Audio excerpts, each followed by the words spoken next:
Hi, everybody. Welcome to Sick Person HQ. I am, and welcome to Almost Christmas in July. That's that's the motif today. Um, so I just completed my tilt table test, and uh,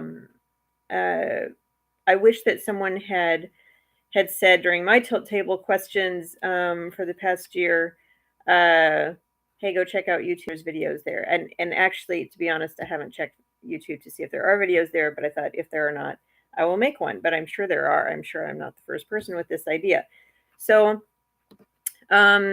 everything people had described to me about the tilt table test sounded very alarming. And even though my POTS is very mild, um, and I also felt like the tilt table test might not diagnose my POTS because of just kind of how it operates versus how the test operates.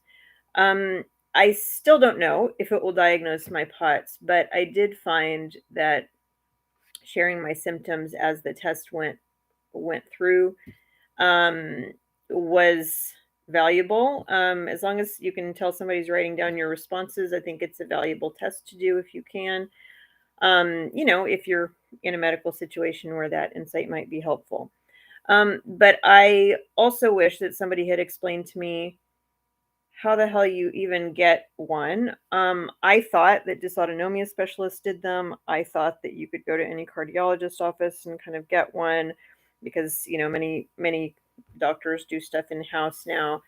That was not the case that I came across. People kept telling me that would be the case, and it just wasn't. So, in case you need to know, the way that I got one, if you have insurance, there are several gates to go through. You go have a cardiac evaluation. If there's anything weird going on that they find either in the EKG or in the heart rate, I was told, now I've talked to three different doctors about this and gotten three different stories. Two of them were cardiologists. The cardiologist who ordered it and did the process was the most um, POTS skeptical, maybe is too strong a word, but like not super dysautonomically like engaged, dysautonomia engaged doctor. I now have a second cardiologist who is very knowledgeable in that space, and I'll probably just kind of stay on with him going forward. But the first one, she did explain the insurance process to me. So if you have insurance and you're in the United States, this is likely to be more or less your requirement. But of course, every company could have slightly different versions of this. So you have the cardiac evaluation. You need to show a heart rate of over 90, not consistently, but you need to show that that has occurred. Outside of like when you're exercising, and that would make sense maybe for a minute.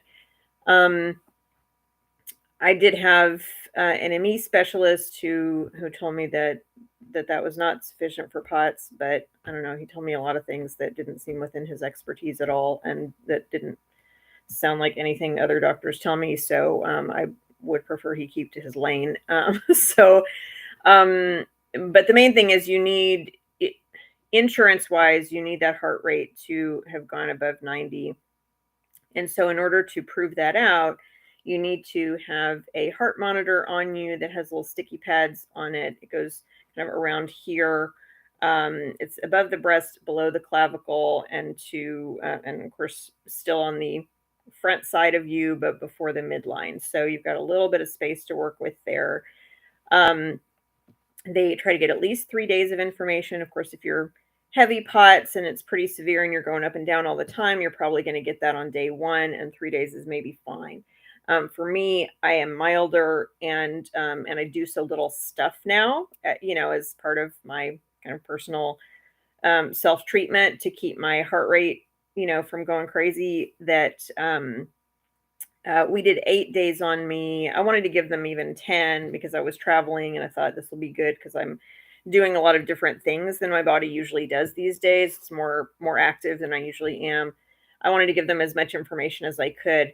I ran out of sticky pads on day 7, and by day 8, my skin was pretty irritated from keeping that on for 2 days. So, and I think the battery ran out too while it was on my body. So, um, so they're going to do the heart monitor on you, and that has a little modem in it, and it's going to transmit to Elon Musk or whatever scary place it goes to. Um, and they're going to grab that information. It's going to measure heart rate, ongoing blood pressure numbers, um, and then of course the EKG looked more structurally at your heart. They do that at the first visit, and they put the heart monitor on you. Then you return the heart monitor. If they see anything funky, then they let you know that. Um, I did have to ask again. I mean, she did say, because she's not very dysautonomia engaged, she did just say, well, like, we would give you medication for this, for the high blood pressure part. And I did have to ask again about the tilt table test. And I just said, um, if I understood you last time, if we saw something above 90 heart rate, then we would be able to do a tilt table evaluation. Did I understand that correctly?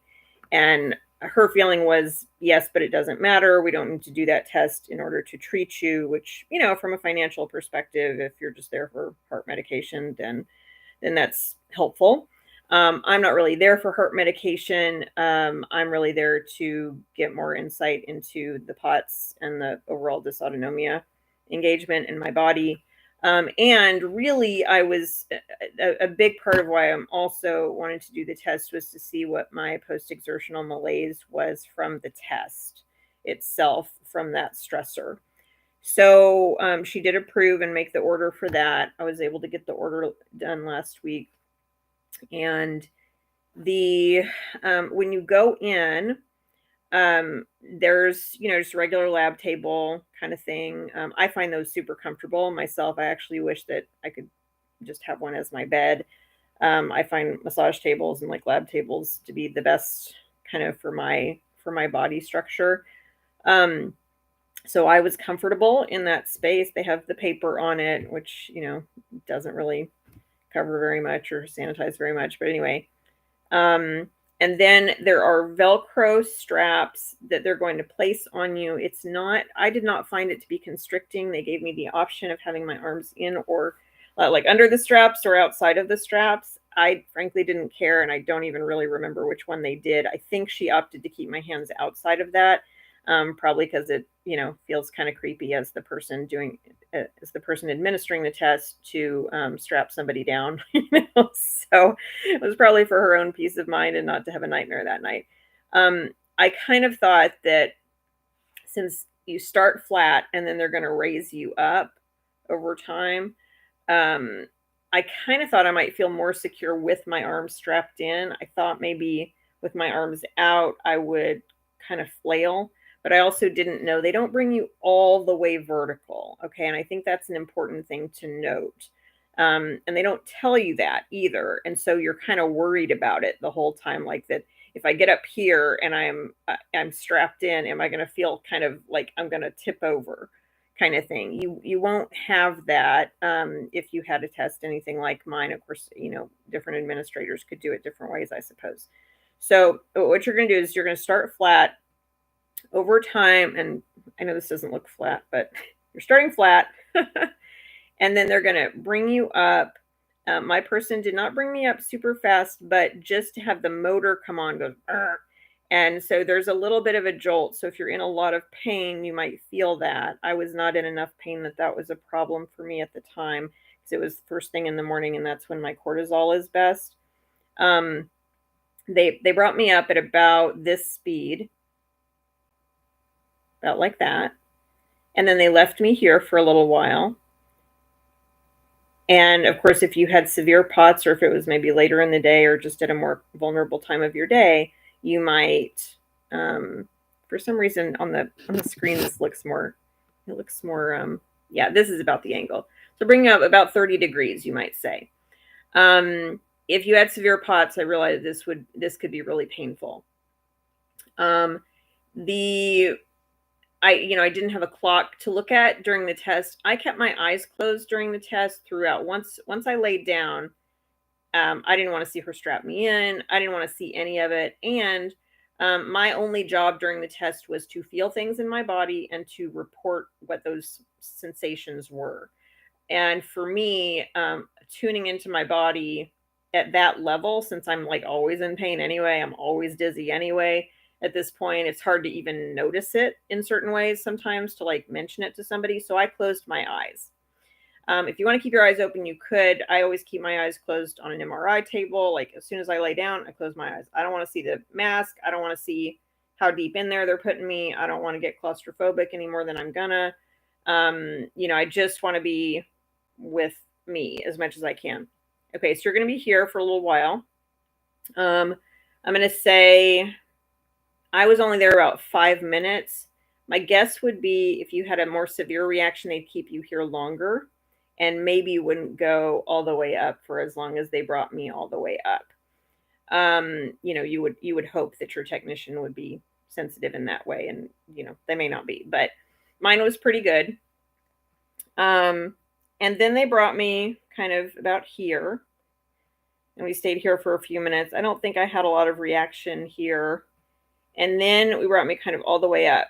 Now, remember I mentioned that I was scared that when I came all the way up, I would start feeling kind of like I was going to tilt over and like I had bad balance and stuff.